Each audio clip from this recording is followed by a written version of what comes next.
3, 2, pode ir. Gravando? Boa Gravando. noite a todos e todas, sejam bem-vindos. Este é nossa conversa sobre saúde mental e o trabalho do artista em tempos de pandemia. Nós iremos ter aqui para conversar a Amanda Lotterman. Ela se formou em psicologia na UEL e agora ela cursa o primeiro ano de artes cênicas. E nós temos também a Tawane Santo Forte, que se formou em artes cênicas na UEL e hoje trabalha com a companhia do Santo Forte. E é isso, meninos. Se quiserem começar, fiquem à vontade. Posso começar, Amanda? Manda ver. Primeiro, eu quero agradecer o convite. Eu fiquei muito honrada pelo convite de vocês. E eu confesso que eu fiquei um pouco perdida também, porque eu falei, gente, o que eu vou falar sobre ser artista na pandemia? Porque tá caótico, né? Eu tinha escolhido esse ano para ser um ano para me dedicar mais ao teatro, para fazer mais projetos com a minha companhia, porque além de trabalhar como atriz, diretora, performer, produtora, eu também sou taróloga. Esse ano eu entrei no mestrado, estou fazendo mestrado em letras aqui na Unesp, e eu tinha escolhido me dedicar mais às artes esse ano. Então, eu estava com um trabalho infantil, estava com uma montagem de um trabalho chamado Caçula, em que nós vamos fazer contação de histórias dos orixás, né, que tem a ver com o universo da minha companhia. E aí a gente foi pego de surpresa, acho que foi a primeira rasteira que a gente levou, que foi quando a gente teve esse processo aí de precisar se isolar. Depois eu tive a viagem cancelada. Não sei se vocês sabem, mas eu ia para Londrina dar uma oficina aí de danças e tarô dos orixás. E aí também tive essa viagem cancelada e tudo bem, né? Temos uma prioridade, que é nos cuidar, que é nos prevenir, então haverão outras oportunidades. Mas eu me peguei sem dinheiro, sem trabalho, tendo que devolver os valores das inscrições, porque eu não sabia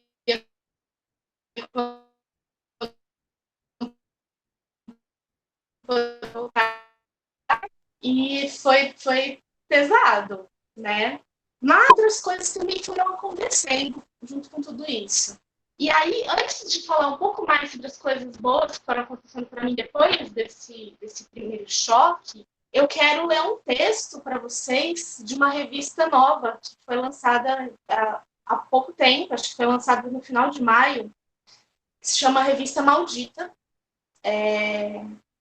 de um coletivo chamado Malditos Dramaturgos, que, se eu não me engano, nasceu na SP Escola de Teatro, que foi idealizada pelos dramaturgos Arthur Martinez e Ivana Medeiros. Não sei se vocês conhecem ou não, mas depois também eu posso compartilhar, porque a revista está disponível online gratuitamente para quem quiser baixar. Vocês estão me ouvindo bem? Tem um barulho lá fora? Dá para me ouvir? Ok.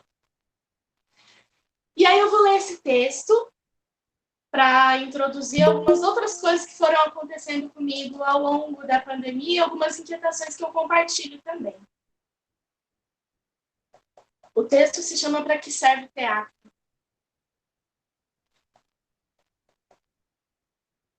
A maldita começa assim. Em um ano que tudo é morte, e ainda assim parecemos manter o fogo para um novo começo.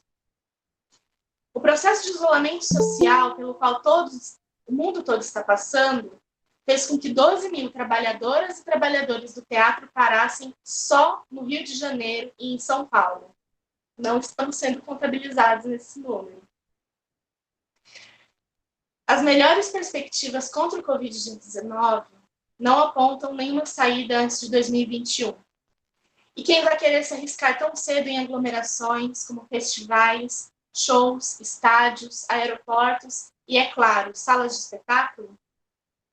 Até março desse ano, poderíamos argumentar que uma das respostas mais plausíveis para a pergunta para que serve o teatro hoje, talvez fosse para que não deixemos de exercitar a presença.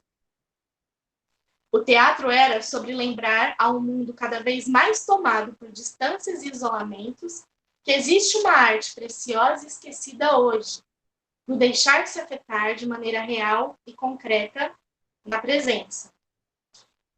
No mundo acelerado, hiperconectado e auto-isolado em que já vivíamos, reunir dezenas de pessoas em um mesmo ambiente para ação artística e performática, qualquer que fosse ela, constituía um exercício de resistência ao desaparecimento gradativo da presença na vida contemporânea, uma espécie de manifesto pela qualidade dessa presença.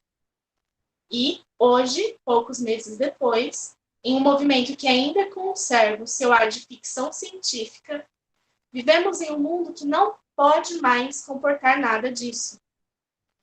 O teatro não vai acabar, a contemporaneidade provavelmente não vai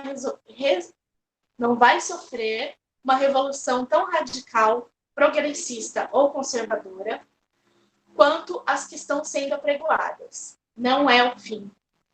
Mas, ainda assim, fica a impressão de que, se escrevemos antes de sermos capazes de forjar uma nova resposta para aquela mesma pergunta, para que serve o teatro hoje, sem ao menos inventarmos provisoriamente no horizonte, qualquer coisa dita ou escrita para o teatro nesse momento nasce anacrônica.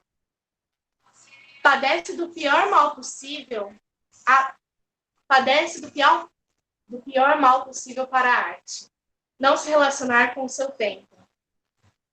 Se já nos víamos sujeitos e objetos de uma revolução, de uma monumental transição entre eras, que não poderíamos viver sem transformarmos a matéria do que falávamos, não vamos sobreviver a isso se não repensarmos urgentemente a forma como falamos.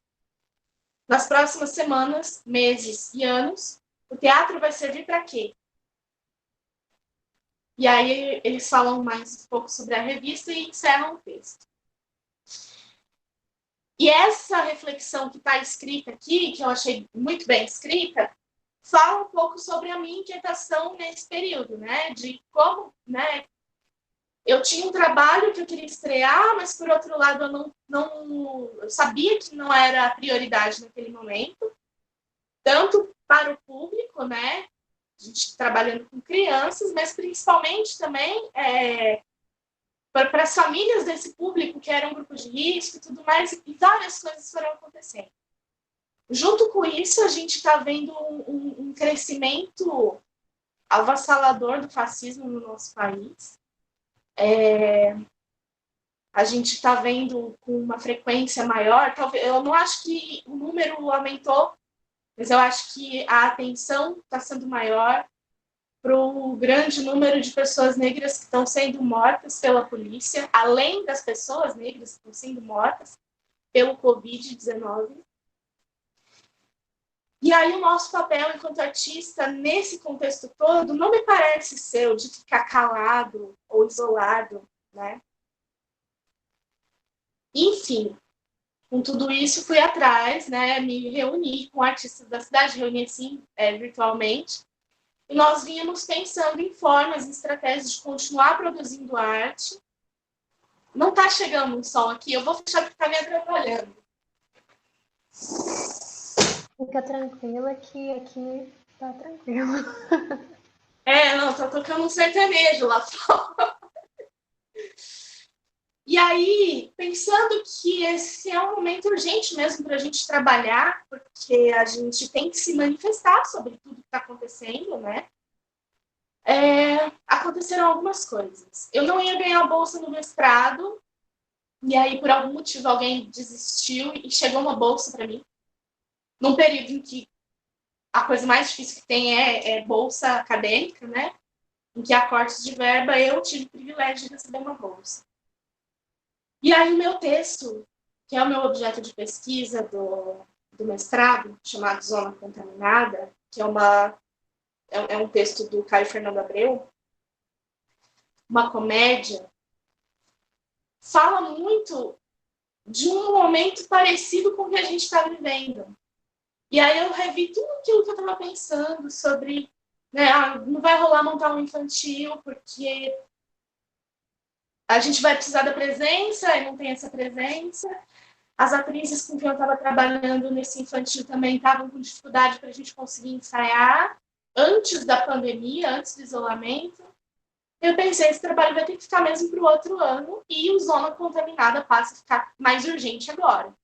É um trabalho que fala sobre violência, sobre autoritarismo e sobre contaminação, né? E aí eu falei, então tá, então é esse o projeto que eu vou mandar para os editais, é esse o projeto que eu vou trabalhar esse ano, esse vai ser o carro-chefe da companhia a partir de agora, já que eu tinha um compromisso maior com o mestrado, porque agora eu sou bolsista, então tem um prazo mais rigoroso para cumprir, enfim, né? E aí a gente estava com o edital aberto, só que a gente sabia, no município, não sei se vocês sabem, mas aqui em São José do Rio Preto, a gente até que tem alguma política boa de cultura, né? Assim, comparado com o Brasil e com outras cidades. Só que várias coisas, como os festivais, tudo, a gente sabia que seriam cancelados. Então, de um lado, a gente tinha um edital de circulação e produção, que é o Nelson Seixas, que contempla algumas pessoas. E do outro lado, a gente tem uma série de artistas na cidade que nunca pega edital, que nunca está nesse meio e que também parou de trabalhar. Então, mesmo cansada, mesmo chateada, mesmo deprimida em diversos momentos, eu e vários colegas, a gente se juntou e pressionou a prefeitura sem retorno até agora, né, para lançar um novo edital com a verba desses eventos que foram cancelados, para ter um suporte, uma bolsa de pesquisa, alguma coisa para contemplar outros artistas da cidade. Isso é muito desgastante, porque aí a gente, né, tem que lidar com as burocracias, com as desculpas de uma instituição ali que está muito preocupada em ganhar voto esse ano, mais do que em resolver qualquer coisa. E até agora a gente ainda está tentando, né? Mas o outro edital permaneceu e eu tinha várias ideias, né? Eu ia mandar o infantil, ia mandar o adulto, eu ia mandei um de fotografia, que é uma parceria que eu tenho com outros artistas, inclusive a Suelen, que se formou aí também. A Suelen Vico, Lírio Valente, talvez vocês conheçam. A gente conseguiu ser contemplada num edital, que é o edital para fazer um tarô. A gente vai fazer um tarô fotográfico. E eu consegui ser contemplada com Zona Contaminada, né? E aí, mais um privilégio, nossa, no momento em que estão tantos artistas sem recursos para trabalhar, sem poder trabalhar, fui contemplada em 2 editais diferentes, em 2 trabalhos diferentes. Então, eu sei que de fome a gente não morre esse ano, né? Pelo menos eu e as pessoas que estão próximas de mim. Mas aí a gente entra num outro problema, que é, eu ganhei um edital de teatro. A gente não está podendo fazer teatro do jeito que a gente aprendeu a fazer, né? De se reunir numa sala de ensaio, de se encontrar, de transpirar junto, rolar no chão, e aí depois de apresentar para 2, 3, 40, 100 pessoas, não sabemos. Mas a gente não vai poder fazer isso. Então agora, neste momento, Tawane hoje, a artista Tawane hoje está pensando em como aproveitar essas oportunidades para contemplar um grande número de artistas. Se eu resolvesse fazer um solo, estava mais fácil. Mas a gente fez escolha, eu e as pessoas com quem eu trabalho, de contemplar um número grande de artistas para poder para poder disseminar esse recurso, né? Mas a gente não pode se encontrar. Então, eu estou nesse exercício de entender o que é fazer teatro em tempos de pandemia, de honrar esse período e todas as pessoas que estão morrendo por causa de uma negligência, porque, assim, se fosse só um vírus, a gente estaria dando conta, né? Mas no Brasil, especificamente, além de não ser só o vírus, de ser, de fato, né, tá muita gente morrendo por negligência, né? Porque quem deveria estar cuidando da gente não está, está mais preocupado em proteger os filhos da polícia, né? Ou em ganhar voto nas eleições municipais. A gente ainda tem que lidar com todas essas coisas que estão acontecendo e com o crescimento do fascismo, né? Uma criança que deveria estar em casa junto com a mãe, que deveria estar em casa, isolada na pandemia, e que essa semana a criança morreu porque a madame não pôde sair para passear com o próprio cachorro, né? E a gente precisa fazer alguma coisa. A gente não é o momento da gente parar. Eu sinto isso. Mas eu também acho que quem está precisando parar e quem tem privilégio de poder parar e falar eu não vou trabalhar nesse momento, eu vou esperar as coisas acontecerem, que tem condições de fazer isso, também acho que a gente não deve se pressionar. O que eu acho que a gente não pode ficar calado, sabe? Enquanto artistas, enquanto seres humanos que somos. E aí, para encerrar minha fala e a Amanda poder começar, tem um outro trecho que eu vou ler, e esse é mais curtinho. Talvez vocês já tenham escutado de muita gente em vários lugares, porque a Rita Von Hunt, do Tempero Drag, ela leu esse trecho no canal dela e muita gente compartilhou depois disso.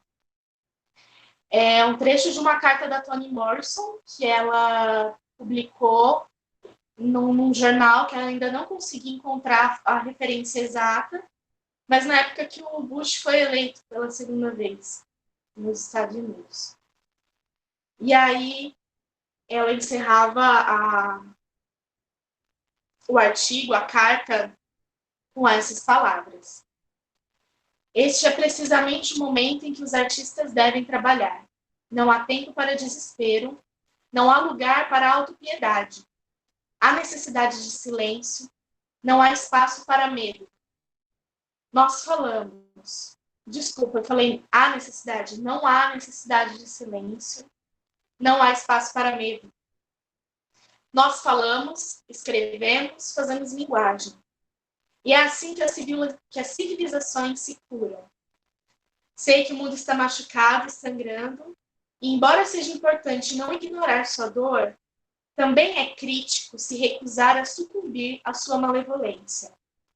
Como fracasso, o caos também contém informações que podem levar ao conhecimento, à sabedoria, exatamente como a arte. E agora eu passo a palavra para a Amanda, e aí daqui a pouco a gente conversa mais um pouquinho. Eita, nós.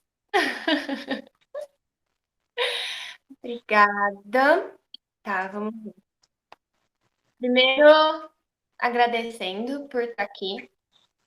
Eu adoro falar e adoro falar sobre saúde mental. Então, muito obrigada, Nicole, pelo convite. Mas eu confesso, vocês estão conseguindo me ouvir bem? Eu tô sem microfone, é?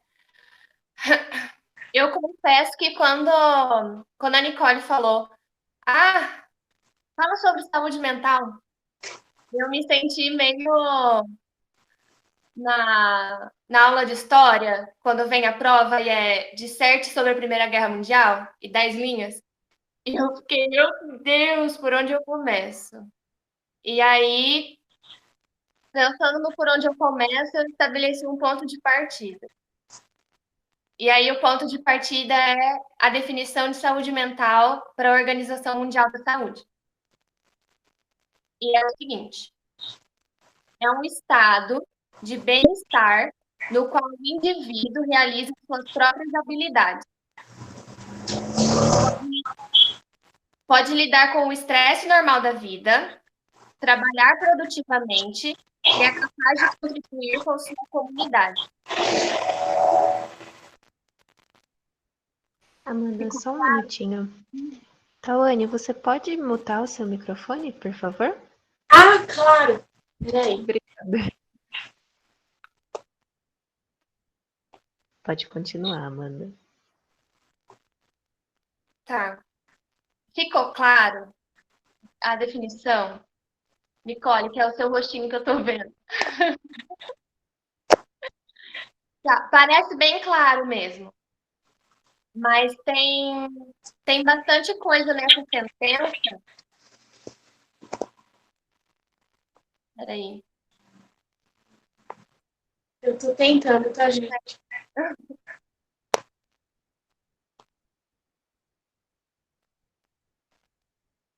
Vou continuar. Posso continuar? Pode. Eu vou mutar aqui.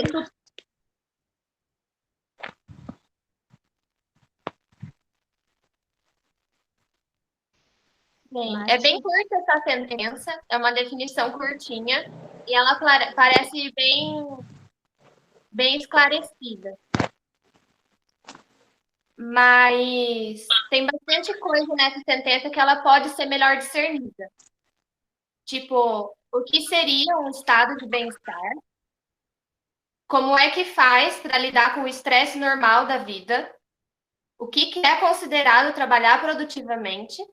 E de que forma a gente pode contribuir para a comunidade? Aí, eu falo para vocês que a principal resposta de todo psicólogo vai ser depende. Aí vocês me perguntam, todo psicólogo, Amanda? E eu respondo, depende. Riscos. Bem-estar não tem a ver necessariamente com estar bem. Não tem a ver com sentir sentimentos bons. Inclusive, sentir sentimentos bons, entre aspas. Felicidade, alegria, animação, saudade. Aí vocês me perguntam, ué, Amanda, saudade é sentimento bom? E eu respondo, depende. Não existe essa de sentimento bom e de sentimento ruim. Bom e ruim são juízos de valores que nós damos aos sentimentos, dependendo do quão agradável é ou não sentir esse sentimento. Sentimento são orgânicos, eles são reações corporais. São reações corporais que a gente resolveu dar um nome. Eles são funcionais. Eles servem para o corpo avisar a gente que tem alguma coisa acontecendo. Então, por exemplo, alegria. Alegria, fisiologicamente, ela ativa o corpo todo. Ela ativa os braços, ela ativa as pernas, ela ativa a face, ela ativa o corpo todo. Porque a alegria é para interação social, é para facilitar esse agrupamento social e para comunicação. Então, para a gente formar o nosso grupo. A raiva. A raiva, ela é um sentimento para luta. Então, ela vai ativar nossos braços e nosso tórax. Então, para proteger, caso a gente leve também, e para lutar. O medo. O medo é um sentimento que ativa os órgãos sensoriais e o tórax, a cavidade torácica. E paralisa os braços e as pernas. Porque o medo surge em um ambiente que a gente não sabe o que tem ali. Então, a gente não pode fazer movimento brusco. Então, esse é o medo. Paralisa, entende o que acontece e aí decide o que fazer. Tem o nojo. O nojo, ele ativa o sistema digestório. Então, ele fecha a garganta. E o estômago tenta expulsar aquilo que não é para a gente ingerir, aquilo que é tóxico, aquilo que não está legal. Então, o que é aversivo para a gente sente nojo. Deixa eu ver o que eu falei. São seis emoções básicas. A tristeza. A tristeza não é que ela não ativa braços e pernas, ela puxa a energia dos braços e das pernas. Então, a gente fica cansado real quando a gente está triste. A gente precisa dar uma deitadinha, sabe? E aonde é ativado é o tórax, que são os órgãos vitais. Então, a famosa posição fetal é o corpo se dando um abracinho, protegendo os membros que estão sem energia e protegendo os órgãos vitais. Então, tristeza é um abracinho do corpo. É o corpo pedindo por um para, tô sem energia, para e deita no chão, onde for. Tem a surpresa. O Divertidamente não colocou surpresa no filme, mas a surpresa é um sentimento básico. Bebês sentem surpresa. E surpresa ativa os órgãos sensoriais. E aí eu vou falar também, esse é um sentimento mais complexo, mas ele é um sentimento muito relatado, principalmente no século XXI, que passou a ter transtornos desse sentimento, que é a ansiedade. A ansiedade, ela é luta ou fuga. Ela não é o medo. O medo paralisa. A ansiedade é luta, fuga ou freezing. Freezing é congelar. Mas, basicamente, o freezing é como se fosse uma reação para a ansiedade, uma reação para a luta e fuga. Enfim, luta e fuga. O que acontece? O coração dispara, a mão e os pés suam para ter mais aderência na hora de correr ou de lutar. Fica gelado, porque o sangue sai da superfície para bombear mais para músculo. E sai da superfície, porque se eu precisar lutar ou se eu precisar correr, se eu me machucar, não vai sangrar. Então, a ansiedade, ela tem toda uma funcionalidade orgânica. A ansiedade, ela é incrível, na verdade, se você for parar para pensar. É o corpo achando uma maneira de se proteger mesmo. O problema é que da ansiedade é que lá no passado a gente tinha ansiedade para sair da caverna porque tinha um tigre lá fora.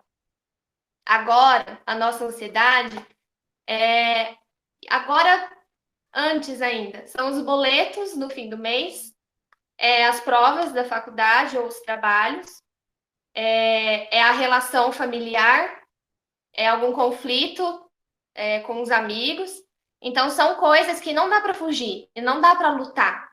Então, a ansiedade, ela fica ali, ela não flui. E aí causa vários transtornos. Enfim, acho que isso dá para outra conversa, outro dia, a questão da ansiedade. Mas tá. Se sentir é orgânico e funcional, se a gente sente algo é porque a gente tem motivo. É porque aconteceu alguma coisa no ambiente que serviu de estímulo e evocou o sentimento, a sensação. Então, lá vem a primeira notícia. A gente não acaba com o sentimento, a gente não acaba com a tristeza e a gente não acaba com a ansiedade. A atuação da saúde mental não é sobre não ficar mal, não é sobre não ficar triste e não é sobre não ficar ansioso. Bem-estar não é não sentir. Bem-estar é sobre se permitir sentir. E aí, essa questão de se permitir sentir, eu vou fazer eu vou perguntar, mas eu não vou receber respostas, eu acho, mas enfim. Alguém já tentou fugir do sentimento desagradável que estava ali? Ou tentou controlar? Ai, deixa eu tentar ficar um pouco mais feliz aqui. A Tawane e a Nicole fizeram. E eu também já fiz. E eu sei que eu já fiz. E eu sei que momentaneamente parece até que dá certo. Ai, teve gente que falou mais o tempo todo. Muito que bem. Muito que bem. O chat está aqui do meu lado agora. Bem.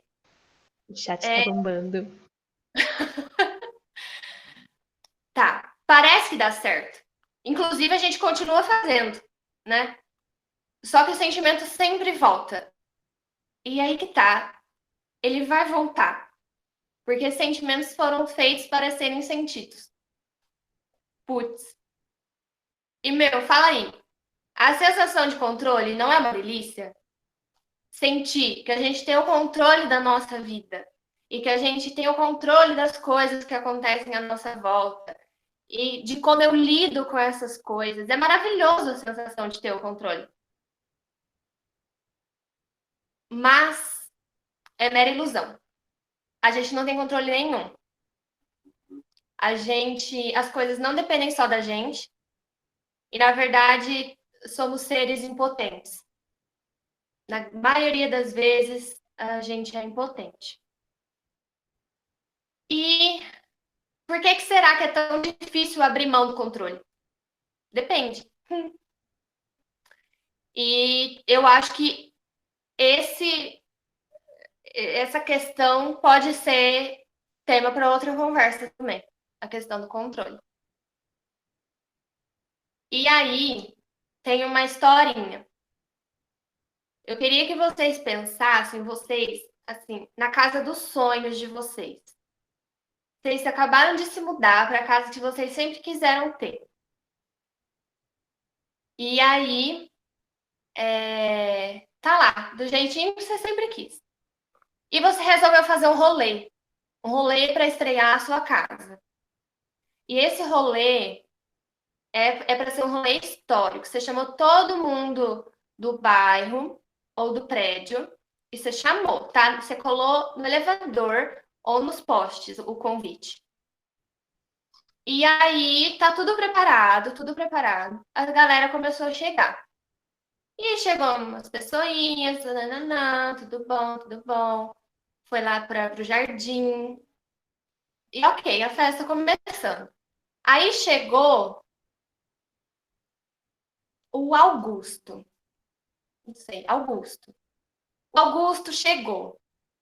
E o Augusto é um cara chato. O Augusto é um cara inconveniente.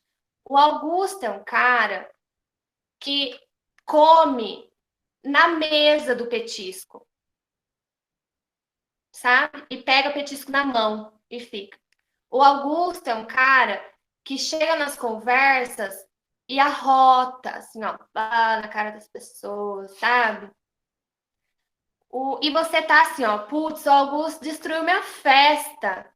Ou não quero Augusto aqui. Cata a mãozinha do Augusto, leva o Augusto embora. Mas o Augusto, ele pode estar lá, porque ele é do bairro. Você convidou todo mundo. E aí o Augusto entra de novo na festa. E você fica, nossa, o Augusto voltou. E o Augusto voltou. Olha o que o Augusto tá fazendo. O Augusto derrubou meu ponche. O Augusto derrubou as coisas. Pega na mão do Augusto, leva o Augusto embora. Mas o Augusto vai voltar, porque ele pode estar lá. O bairro todo está lá. E aí o Augusto volta. E aí você percebe que você está perdendo a festa inteira tentando levar o Augusto embora.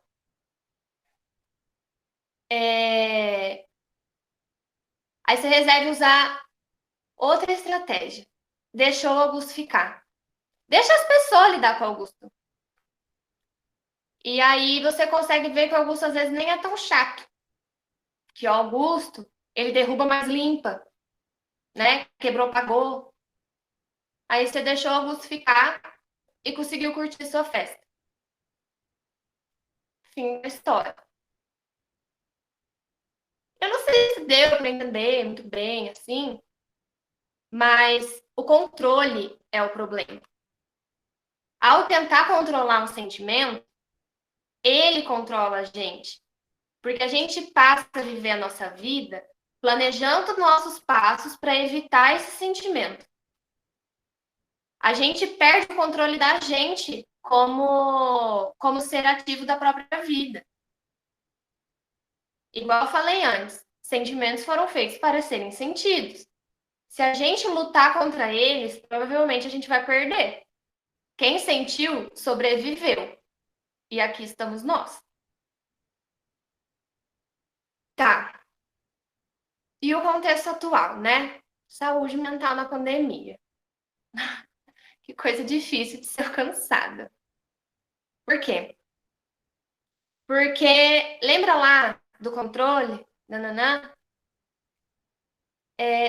Eu não consigo lembrar de um contexto mais fora do controle do que a gente está vivendo.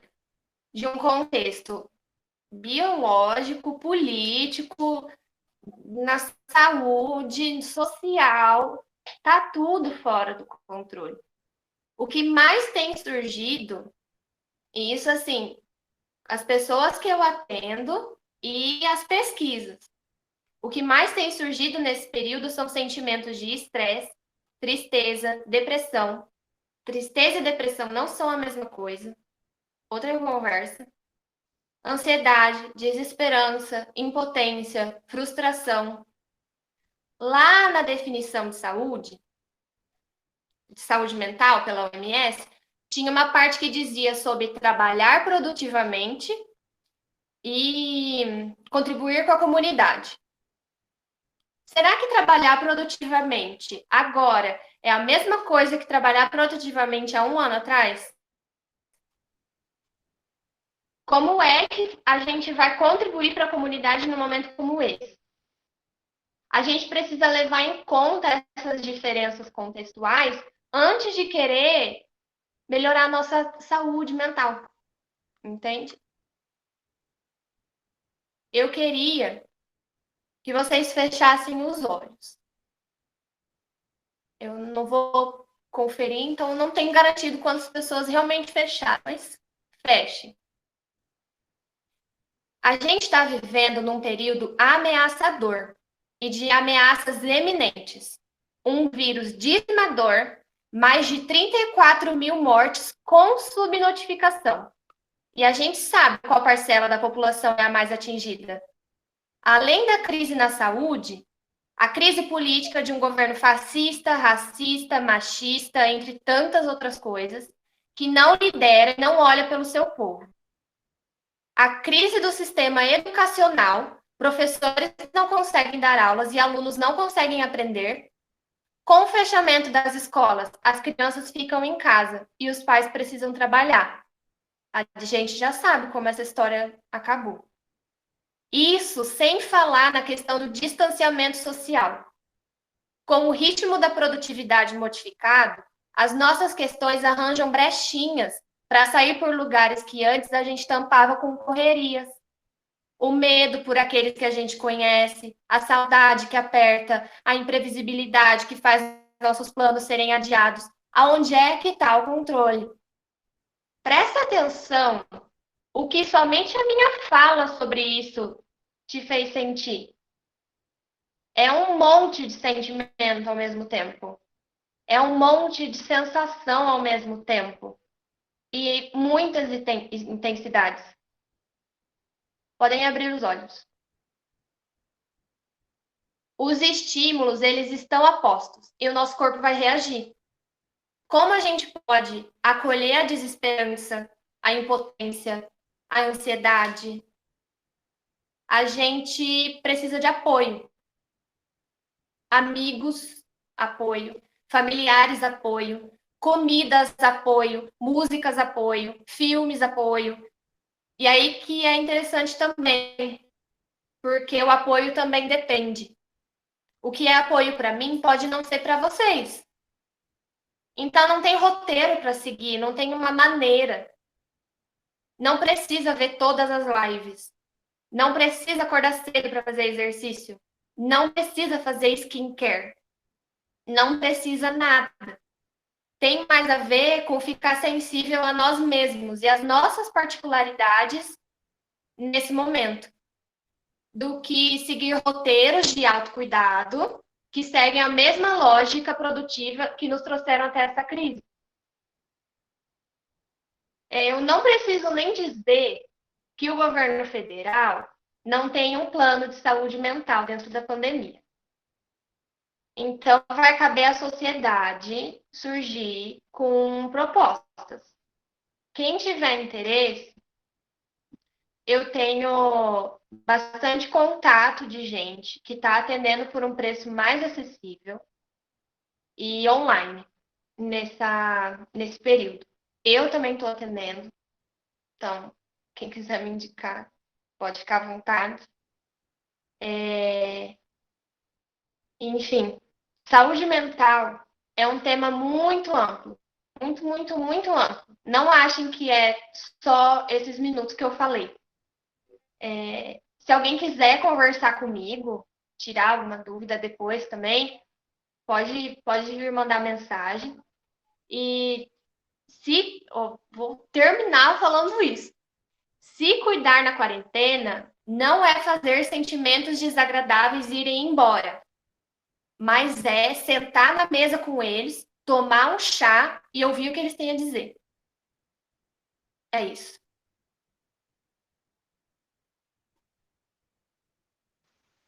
Uau, gente. Muito poderosa a fala de vocês duas. Muito obrigada.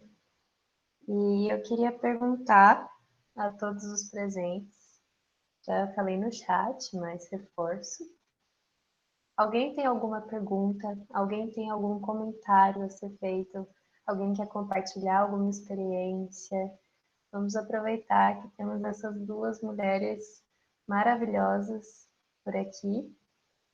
E é isso, gente. Falem, se manifestem, deem um tchauzinho pela câmera de vocês. Olá. A Gwen entrou.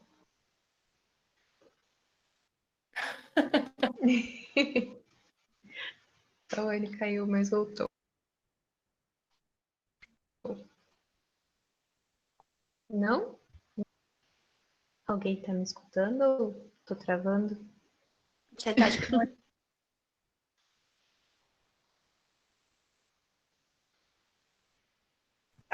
Estão me ouvindo? Agora sim. Pronto. Alguém tem alguma pergunta que eu não estava aqui? No momento, ainda não. Apenas vários elogios. A A gente vocês. Clara também. Oi? Clara. Esclarecida. Tá. Foram mesmo. Gente, Não, uma pergunta. diga. Eu quero fazer uma pergunta para Amanda. Eu não sei, talvez seja um comentário.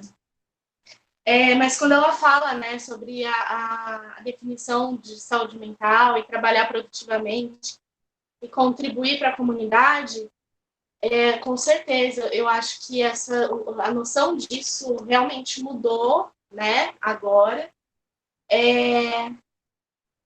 E eu acho que parte do contribuir para a comunidade está justamente ligado a gente ficar em casa, né? Da gente não atrapalhar. Às vezes, acho que essa contribuição, nesse momento, ela está mais relacionada a isso, né? A gente ficar na nossa casa e entender o que é produtividade dentro desse contexto, né? Eu queria que ela falasse um pouco sobre isso, assim, o que ela entende como contribuição para a comunidade agora nesse contexto. Bem, depende. É muito amplo também, né? Mas é um período que ninguém nunca passou. Então, é um período que ninguém sabe direito o que deve ser feito, né? Além de lavar as mãos e ficar em casa se puder, né? Aí, porque, igual você falou antes, não é só a crise na saúde, é um governo que não cuida da gente, que não tem como ficar em casa. O comércio está aberto, tem que trabalhar, né? Sim. Então, realmente não tem roteiro. A gente vai ter que aprender na raça qual que vai ser a nossa contribuição para a comunidade nesse momento. Porque a minha contribuição vai ser diferente da tua. Vai ser diferente da contribuição da Nicole, do Matheus. Sim. E a gente vai ter que aprender como comunidade. Sim. Parece que é uma momento da gente repensar mesmo, né? Em que comunidade que a gente quer viver. Exato. O que a gente construiu até agora e que a gente viu que não deu certo, né? Tem Não- muita coisa em jogo nesse contexto. Sim. Muita Sim. coisa. Não sei se eu te respondi. Não sei se tem resposta, na verdade. Exato. Sim, eu queria te ouvir.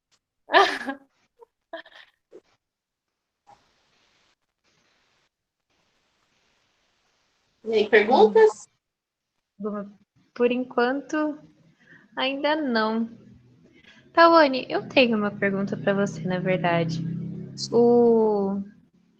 O espetáculo que você falou que tá para ser montado, ele é com a sua companhia mesmo? Sim.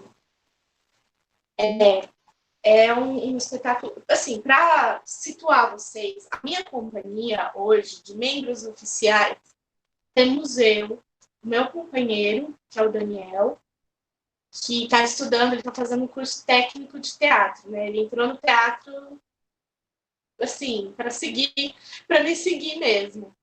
E uma iluminadora que está com a gente já tem uns 2 ou 3 anos que todos os trabalhos que a gente faz, ela está junto. E aí a gente trabalha sempre com convidados, né?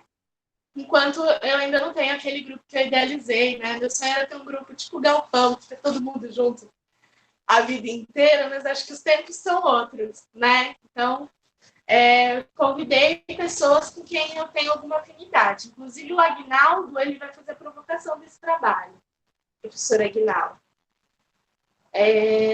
E aí outros artistas aqui da cidade. Mas sim, é um trabalho com a minha companhia.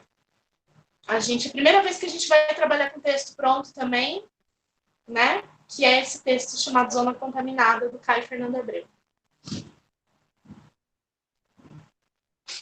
Arrasou. Tá, Gente, mais alguma pergunta? Algum comentário? Alguém quer só dar um oi, falar parabéns? Obrigada. Amanda, você tá mutado. Agradecer os elogios aqui, que eu tô vendo várias pessoas falando coisas lindas. Obrigada, gente. A Beatriz fez uma pergunta Sim. Onde? no chat. Beatriz, não vi. Ó, como diminuir... Como diminuir esse controle sobre os sentimentos, principalmente nesses tempos, quando a gente está tão desesperado por algum controle? Gente, por onde começar? Outra.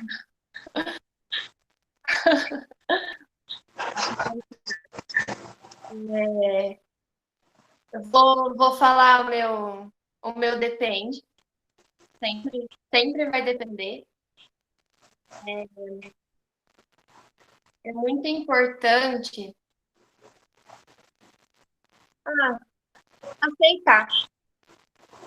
Aceitar os sentimentos. Aceitação. Sentir a tristeza, ficar triste. Sentir a ansiedade, ficar ansioso. Só que nesses tempos pode ser um pouco mais difícil estar aberto a esses sentimentos. Porque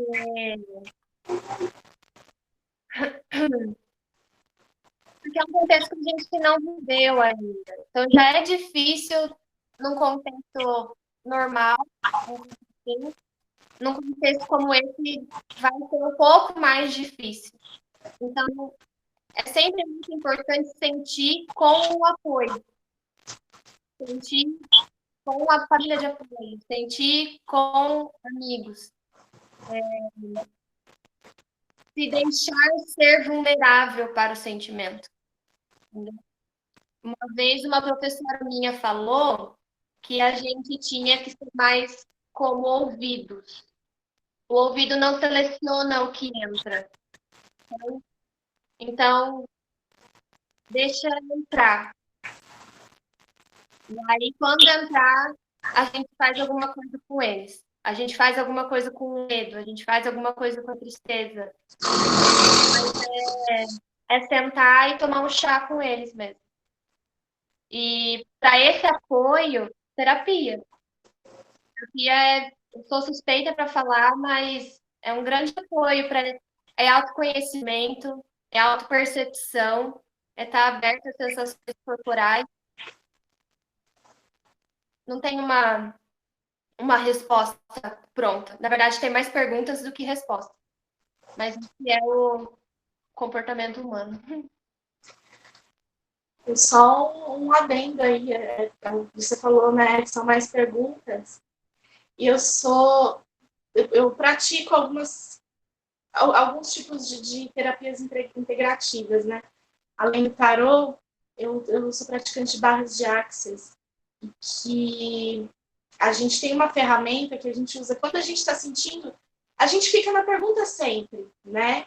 Desde quando alguma situação está muito agradável e como pode melhorar isso, como eu posso ter mais disso, mas também quando há um sentimento que ele é desagradável, que a gente não está muito bem com ele, a gente perguntar também, né? O que é isso? Né?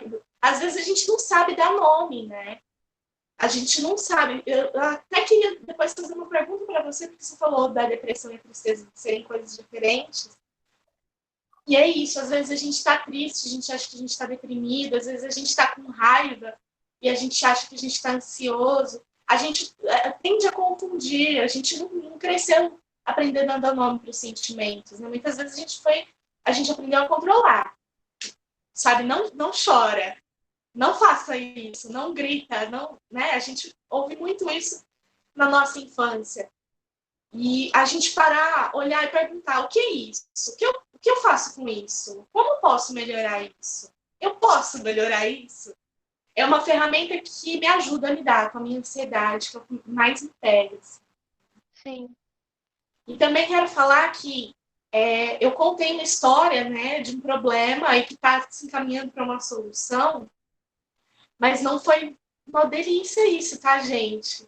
Eu chorei muito para escrever o projeto. Foi tenso, assim, foi tenso para forçar essa produtividade, porque, assim, é isso, tem pessoas que precisam trabalhar comigo, e aí eu fui, mas isso me custou, assim, né? Minha saúde não esteve plena durante esse período, não está, mas é um dia de cada vez. A gente tem dias que a gente está melhor, está mais tranquilo, está conseguindo fazer perguntas para esses sentimentos, e depois, né, tem outros dias que a gente está só ali, sentindo, ou até tentando controlar, né? E aí, se você puder falar um pouco, porque você não chegou a dar uma definição do que é depressão. Se você puder falar da diferença entre as duas coisas, eu acho que isso pode ser importante, que é uma dúvida que eu tenho, às vezes. Não posso separar muito o que é uma coisa e o que é a outra, sabe? É bem grande também. Dá para outra conversa. Mas dá para fazer uma pequena uma passada de tinta, sabe? Sim.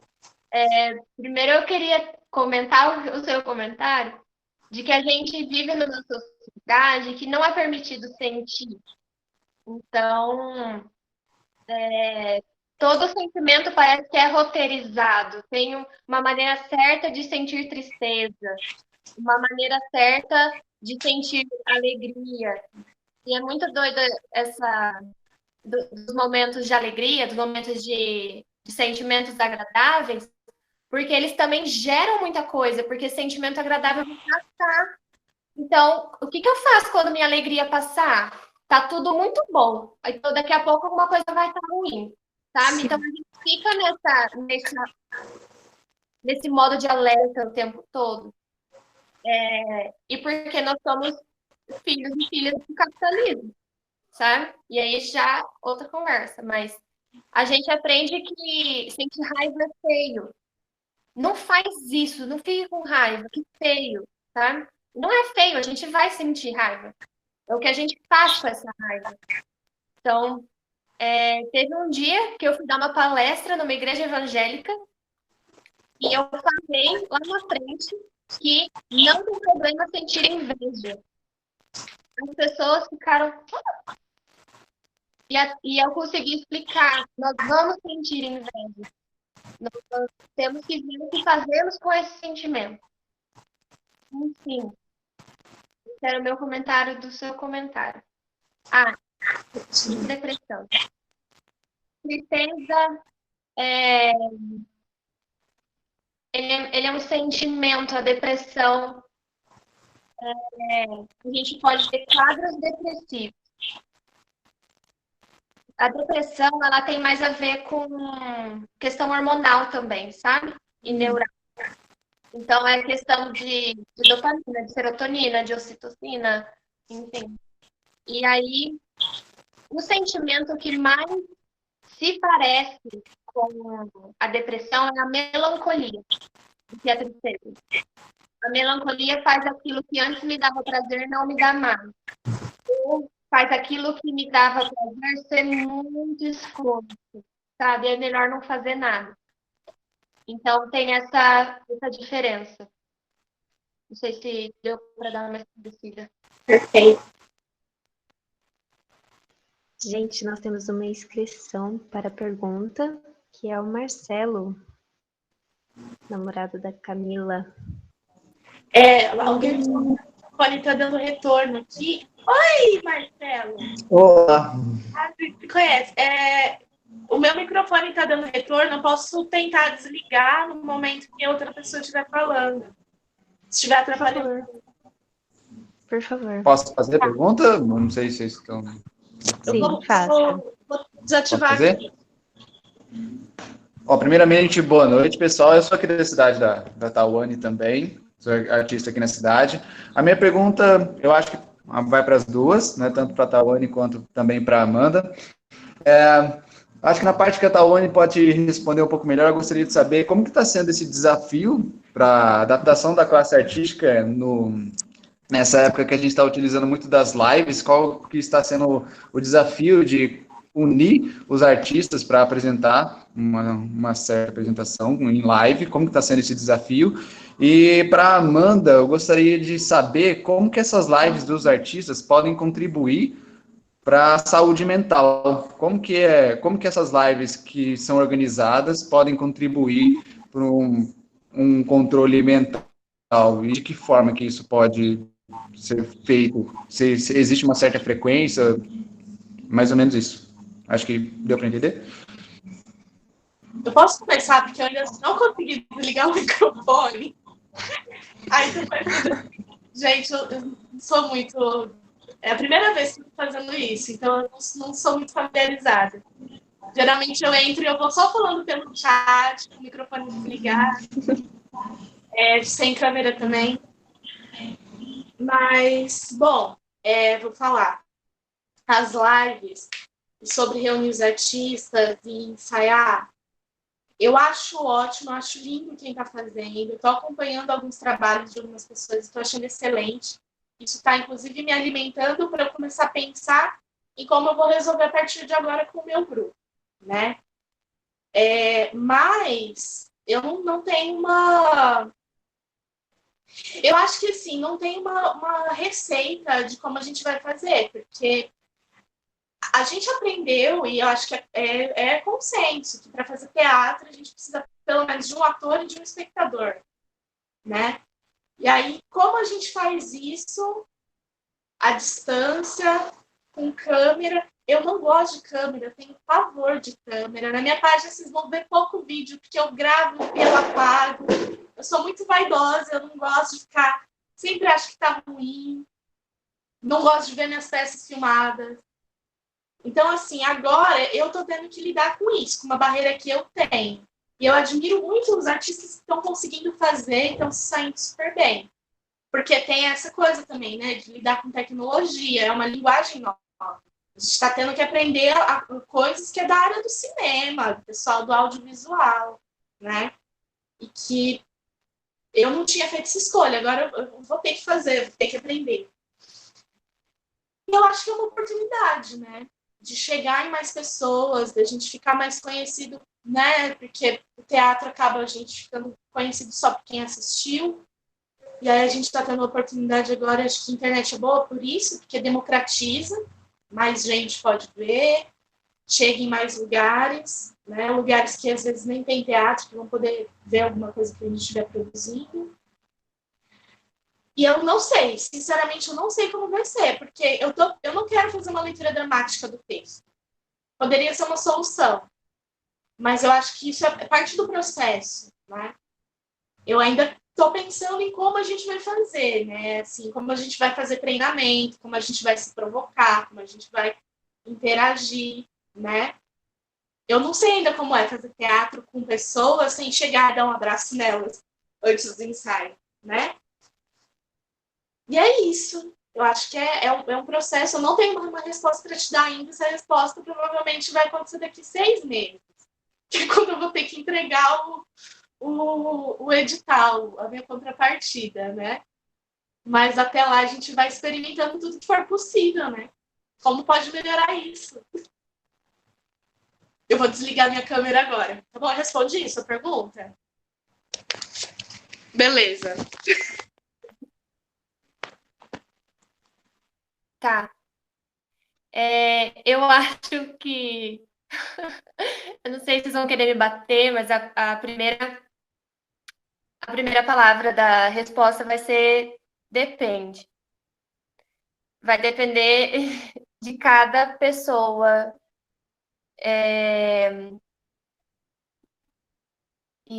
Porque assim, a gente tem... Não, pera, deixa eu tirar uma dúvida. A sua pergunta era sobre como elas podem ajudar, se elas podem ajudar. Isso, exatamente. Como que as lives podem contribuir para a saúde mental? De que forma pode contribuir? Aham.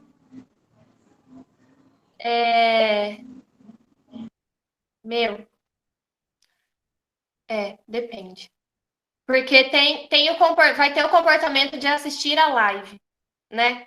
E aí vai depender da função desse comportamento.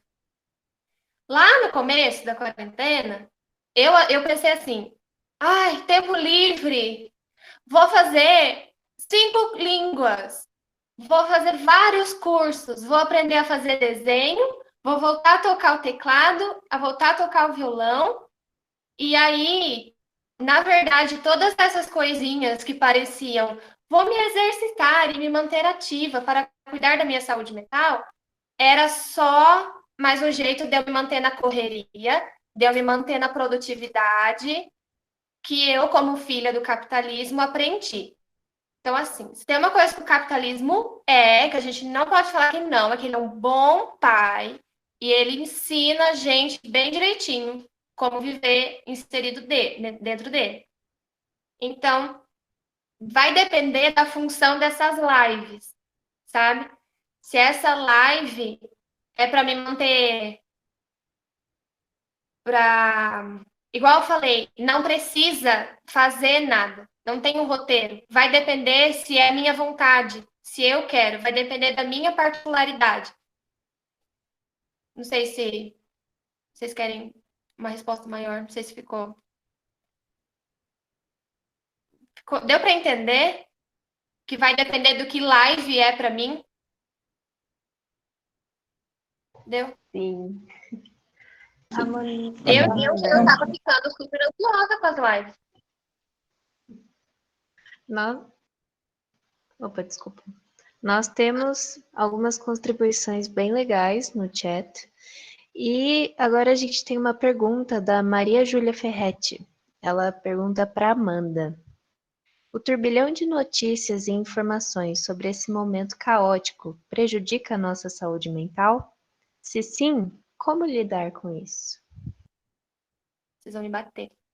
Depende. Porque não necessariamente vai prejudicar. É um momento caótico. A nossa saúde mental vai ser afetada. Ponto. Isso é certo. A gente vai ser afetado pelo momento que a gente está vivendo. Aí, como a gente lida com esse afeto? Sentir o afeto não é prejudicial à saúde mental, mas é como o que a gente faz com esse afeto, entende?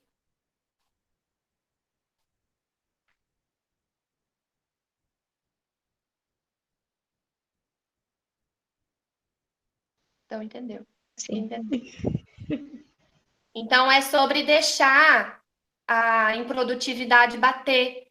E é sobre deixar... Tô sendo improdutiva? Tô me sentindo uma inútil? Chama para tomar chá também, sabe? Se o sentimento tá ali, é porque ele tem alguma coisa para falar. Ele não é prejudicial à saúde mental. O controle é.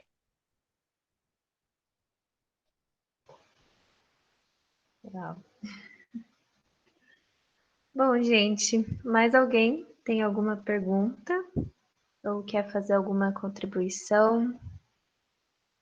Se não, por favor, liguem as câmeras de vocês para a gente se dar um oi, para a gente tirar uma fotinha com todos que compareceram. Tawane, eu não sei se Nicole, você... posso só fazer um comentário? Claro, Ana, por favor. Eu queria compartilhar que essa semana aconteceu uma coisa comigo que deixou a minha quarentena bem anormal, que a minha internet caiu. Eu tava no meio de um ensaio e ela caiu. E ela simplesmente não voltou e eu fiquei incomunicável. E daí eu pensei assim, meu Deus, então eu só sei lidar com a quarentena se eu tenho a internet, se eu tenho várias coisas para me distrair e compromissos online. E daí foi bastante estranho, diferente, até bom me desconectar. Eu tive que olhar de uma forma diferente para o lugar que eu estava o tempo todo. E o que eu faço sem internet? E será que as amizades que eu estou tendo são tão frágeis que tipo não dá para ficar um dia sem internet? E daí, o que acontece com as minhas amizades que estão sendo sustentadas de forma à distância assim? Daí eu só queria comentar sobre isso, e pensar que isso é a realidade de muitas pessoas de não ter internet e que é muito privilégio, assim. Só queria fazer esse comentário.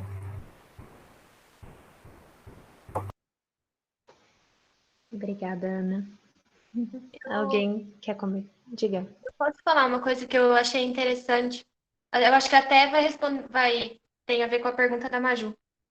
Que eu estava lendo uma pesquisa que foi feita lá na China. Deixa eu pegar direitinho a fala. Vocês conseguem me ouvir ainda? Acho que não. Sim, conseguimos. Porque eu achei muito interessante.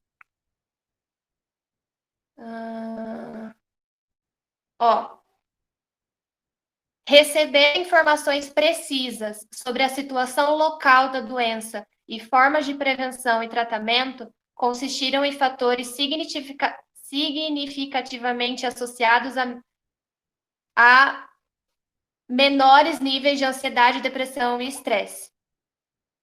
Vocês conseguiram ouvir?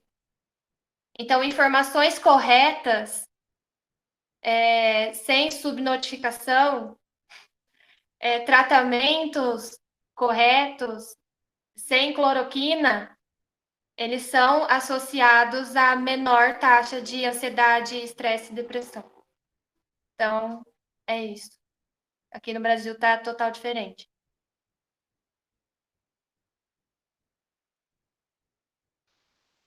E aí, gente? Mais alguém quer fazer alguma pergunta, algum comentário, uma contribuição? Dá um oizinho. Bom, vamos então registrar. Vamos, todo mundo abra as câmeras se puder e quiser. Júlia, Gabriel, Fá, Matheus. Se vocês quiserem.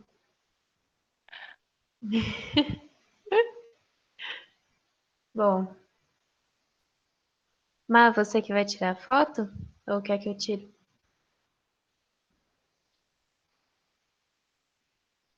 Ixi, já foi, menino! Pera, mais uma, eu nem tava posando. Vai, gente. Tá, então. Profissional de sucesso. Ah. Genial. Ai, gente, desculpa essas pessoas que sabem mexer com tecnologia. Bom, gente, acho que é isso, então. Tawane e Amanda, muito, muito, muito obrigada por terem aceitado o convite. Foi muito incrível. Foi uma conversa bem esclarecedora. E Clarice, diga, Clarice tem um aviso. Aqui tá tendo, começou agora uma live do DCE com um estudante indígena da UEL, e aí ele vai falar sobre como fica o EAD, etc., com os indígenas. Então, é bem legal assistir essa live aí, quem puder. Começou agora, então dá para assistir ainda até o final. É no Instagram do DPEM. Isso que eu ia perguntar. Obrigada, Clarice. E, bom, gente, acho que é isso. Tawane e Amanda querem falar alguma coisa? Eu posso passar para o CA,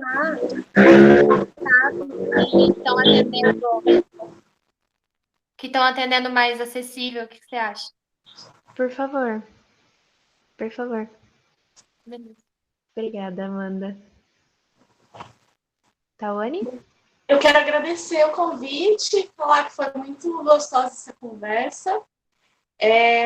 Aprendi muito com a Amanda.